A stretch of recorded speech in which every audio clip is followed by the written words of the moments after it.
Probably one of the most important tips that I can give you. You are going to be caught out and it's not going to be a good look. And it's the advice that I gave to every student that I ever worked with. There are some subtle ways that you can... I met a girl from the UK. She a dime, she a cutie. I tell her come if she wanna see me. She love the green and she love when it rains. She said bring up the money from the ATM. Tell your mom from your ATM. Me no back, you go shopping with your ATM. Go lunch with your ATM. Hello everybody, welcome back to my channel. In today's video, I am going to be telling you my top tips for personal statement writing. I know that many of you who watch my videos are currently in sixth form or you're currently doing your university applications, and I thought it would be somewhat useful to talk you through how I wrote my personal statement and how I got to where I am now, where I study politics and international relations at UCL. Just a quick heads up that I will be going through a particular structure that you can follow, and I will leave a link down below in the description box to a Google document that you can use to your benefit if you feel that you need to. But stay tuned as I will be walking you through that structure later on in the video. Before we get into the nitty-gritty, I wanted to give you some background on myself. So in second year of sixth form, I applied to study law at the University of Cambridge, UCL, London School of Economics, SOAS and Warwick. I successfully obtained offers from all of those universities apart from Cambridge,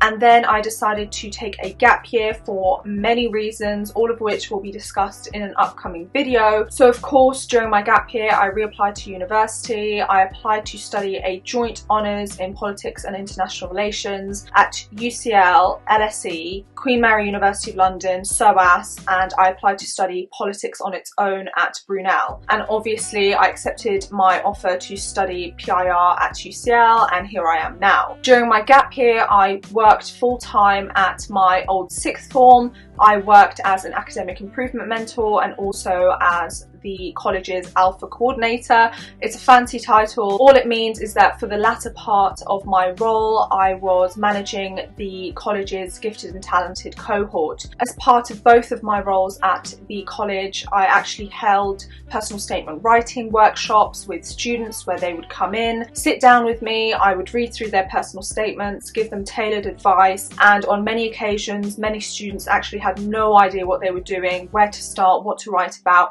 and we would work through their personal statement together. So now that you know a little bit about me and about my background, let's get right into the video.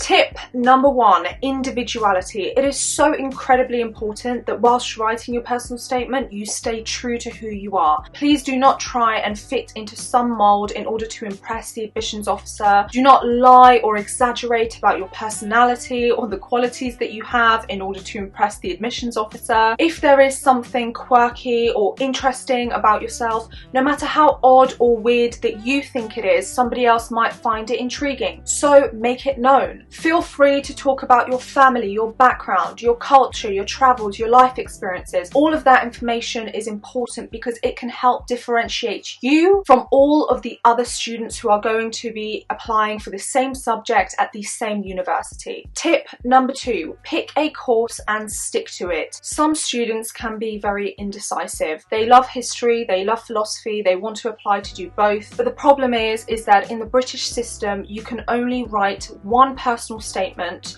that will go to all 5 of the universities you apply for, regardless of the course or courses you're applying for. It is hard enough to do yourself justice applying to one course with the character count that you are given by UCAS. Can we then try to imagine for a second how difficult it is to talk about 2 courses and your extracurricular activities and your personal interests and all of the other extra stuff that you need to put into a personal statement and try to fit all of that in to a limited character count. Be decisive, do your research and pick one course to apply for. That way you look like a decisive person, you're not going to confuse the admissions officer, they're not going to be thinking what the hell, how can this person be so passionate about law if they've applied to do law with us but then apply to do PIR at so many other different universities. It just makes you look indecisive, confused, not know what you're passionate about and what you really want to pursue.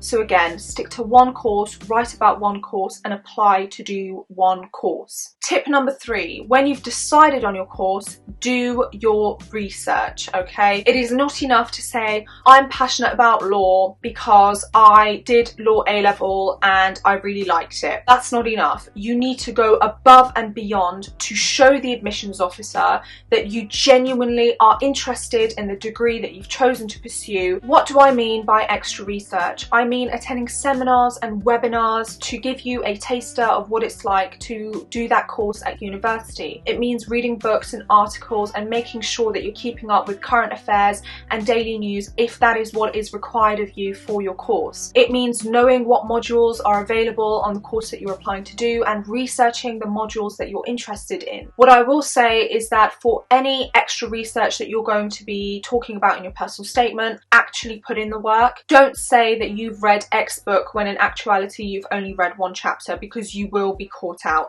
I know people who have gone to their interviews and their interviewer has actually been the person who has written the book that they said they read. And yeah, in that kind of situation, if you haven't actually put in the effort and you haven't actually read what you've said you've read, you are going to be caught out and it's not going to be a good look. So if you are going to say, I've attended this webinar, make sure that you've actually listened to that webinar and you've made notes. If you're going to say, I've read this article or I've subscribed to this magazine, then actually subscribe to the magazine and make sure you're keeping up with their content. Tip number 4, know which universities you're applying to. And I say this because there are some subtle ways that you can reach out to each individual university you're applying to through your personal statement. And I don't mean name dropping universities. Please do not name drop universities. Don't say, I really want to go to UCL because it's a fantastic university for these reasons. Don't say that in your personal statement, because that one personal statement is going to all 5 universities. So if you've said that you absolutely are in love with UCL and you've also applied to King's, and KCL obviously read that personal statement, they're not going to be impressed because you haven't gassed them up like you have another uni. So when I say there are subtle ways to reach out to different universities, I don't mean name drop them. That's not subtle. What I do mean is that you can tailor my previous tip, doing your research,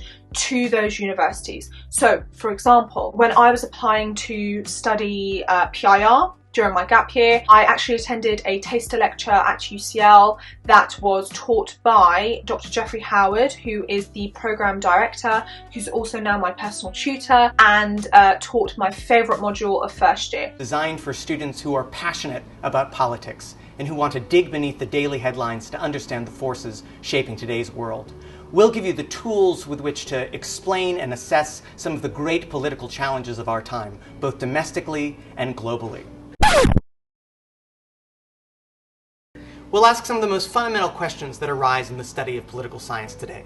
We'll ask why some countries go to war with one another and what can be done to prevent war. So I attended his taster lecture, and in my personal statement, I didn't mention UCL, I just said attending this lecture by Dr. Jeffrey Howard gave me an insight into this. Naturally, if you're reading a personal statement written by a sixth form student who isn't even at university yet, and they've said, look, I've attended this taster lecture taught by you and I loved it because of XYZ and it taught me XYZ, you are, I mean, if it was me, I'd be impressed, because it's clear that they've done their due diligence. After talking about Jeff's taster lecture, I actually jumped onto the LSE and I talked about a few journal articles that I had read written by Florian Weigand, who is a postdoctoral fellow in the Department of Political Science at LSE. And once again, I didn't name drop LSE. I didn't have to say who he was. They probably already knew who he was. But the fact that I'd taken the time to do my research and read his work and relate it to whatever it was that I was talking about probably got me some brownie points. Tip number 5, evidence, evidence, evidence.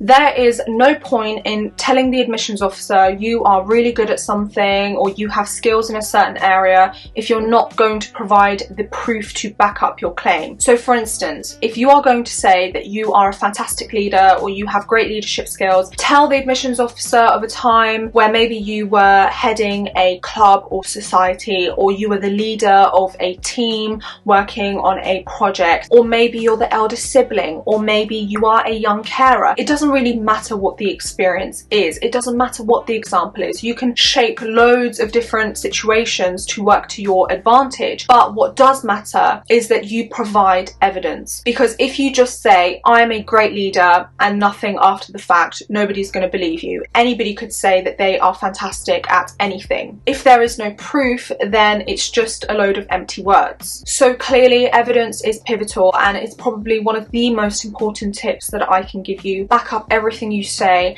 and give examples wherever possible. Tip number 6, don't be afraid of storytelling. Do not underestimate the power of a good story. I'll be the first to tell you that academics should be at the core of your personal statement, but that doesn't mean that you can't make room for a good story. If you want to tell a story of how you became interested in the subject you're applying for, then go for it. In fact, I would place that right in the introduction to hook the admissions officer into wanting to read more and find out more about you. It's what I did for my first personal statement that I wrote, it's what I did for my second personal statement, and it's the advice that I gave to every student that I ever worked with. A good story can be really powerful, and it can actually make the admissions officer or the reader feel like they know you a little bit better, feel more connected to you, even though it's just words on a paper and you're not actually in front of them, or you're not at the other end of a phone call. It's not completely necessary, but if you do have a interesting story to tell, then tell it. Don't be scared to do that. Tip number 7, structure is key. And like I said, I will leave a link down below in the description box to a Google document I've created. It will bullet point the structure I'm about to walk you through, so if you need that, then it's there for you to use. So obviously you start any good personal statement with an introduction. Like I said previously, how I would do it is tell a good story. Either talk about a personal experience that made you interested in the subject, or I would just kind of paint a scene or a scenario. So during my gap year when I was applying to study PIR, I actually started off my personal statement by talking about the rise and fall of the Taliban. So I said in 2001, following the fall of the Taliban, bazaars reopened,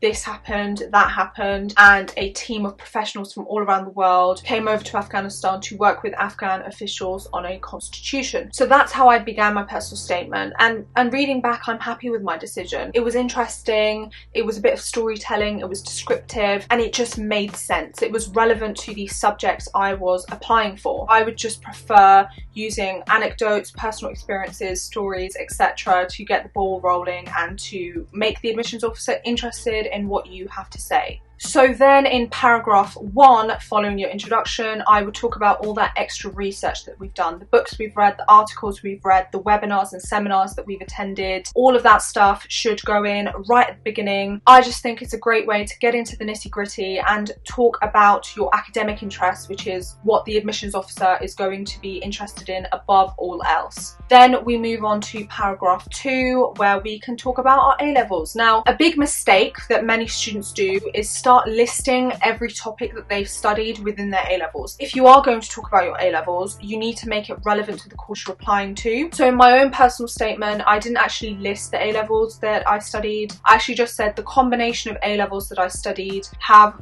given me an insight into X, Y, and Z.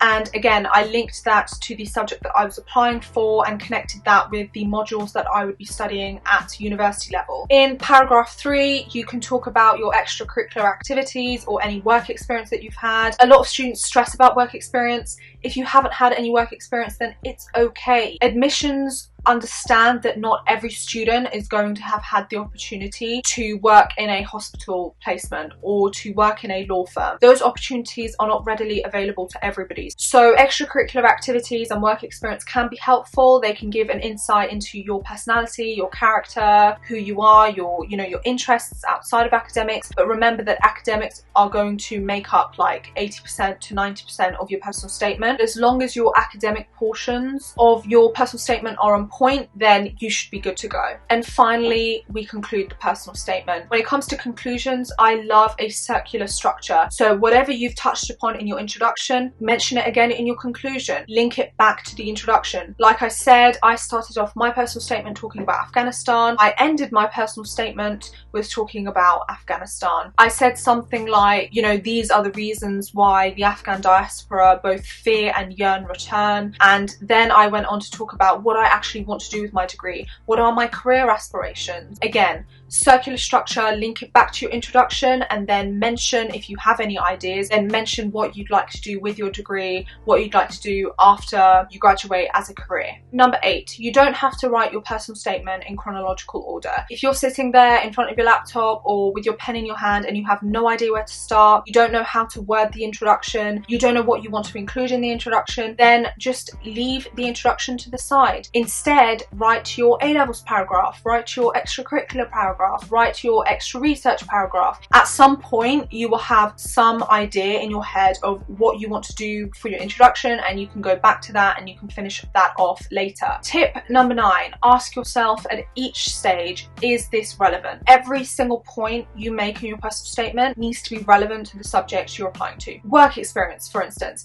You can have had work experience in Sainsbury's, but there's no point saying, working in retail really honed my customer service skills. Do you need customer service skills at university? I mean, they might have helped you improve your communication skills, they might have helped you improve your conflict resolution skills, but make sure that you get the wording right. So there's no point in talking about customer service or the fact that you learn how to make announcements over the tannoy if it has nothing to do with the fact that you're applying to study chemical engineering. Tip number 10, redraft, redraft, redraft. You're not going to get it right the first time. I can't remember how many drafts I wrote before I got to the final version of my personal statement. In fact, you're going to redraft and revise and change things so much that your final draft is going to look completely different to your first draft. For that reason, you need to make sure you do 2 things. Number 1, do not procrastinate when it comes to personal statement writing. This is not something that you're going to get right overnight. So when it comes to procrastination, I don't care how much of a procrastinator you are. I am the worst at procrastinating, but one thing I'm not going to procrastinate on are my university applications, and that of course includes my personal statement. The second thing that you need to do is ask for help. Don't be afraid to ask for help. You can't always proofread your work and get it right, because sometimes we're so into our own work, it makes so much sense to us that we think it's going to make sense to everybody else. The admissions officer is going to be looking at your personal statement cold, so make sure that everything flows nicely, spag is on point, that everything makes sense, and for that sometimes you need to give your personal statement to somebody else to read. What I will say is that if you're in 6th form, then obviously teachers and personal tutors are a go-to, but keep it to a minimum. You don't need to go and ask every single subject teacher of yours to read your personal statement and make amendments, because what can sometimes happen is that you get so much advice, so much conflicting advice, that it can actually make you feel overwhelmed. Another tip that I would highly stress to you is stick to teachers. Do not give your work to your peers or friends or classmates to read. What can happen, and has happened unfortunately in my experience, is that you give it to a classmate to read who's applying to do the same subject as you are, or a very similar subject, and they inadvertently take inspiration from you. And you want to avoid that, not because you're mean and you don't want to, you know, help your friends out, but because plagiarism is taken incredibly seriously when it comes to personal statements. I would just avoid that and just stick to teachers, adults, people who are not going through the application process. So that was 10 of my top tips. I hope you found them useful or helpful in any way. Comment down below what your favorite tip was. Tell me what subject you're applying to do and whether you have started working on your personal statement yet. You can follow me on my social media platforms at Fatima Naimi if you want to get in touch. If you have enjoyed this video, then please give it a thumbs up. That would mean the world to me. And please subscribe, because if you've enjoyed this video, then chances are you will enjoy my other videos. But for now, and as always, thank you so much for watching, and I will see you in my next video. Girl, up for my key, all you really want is my key,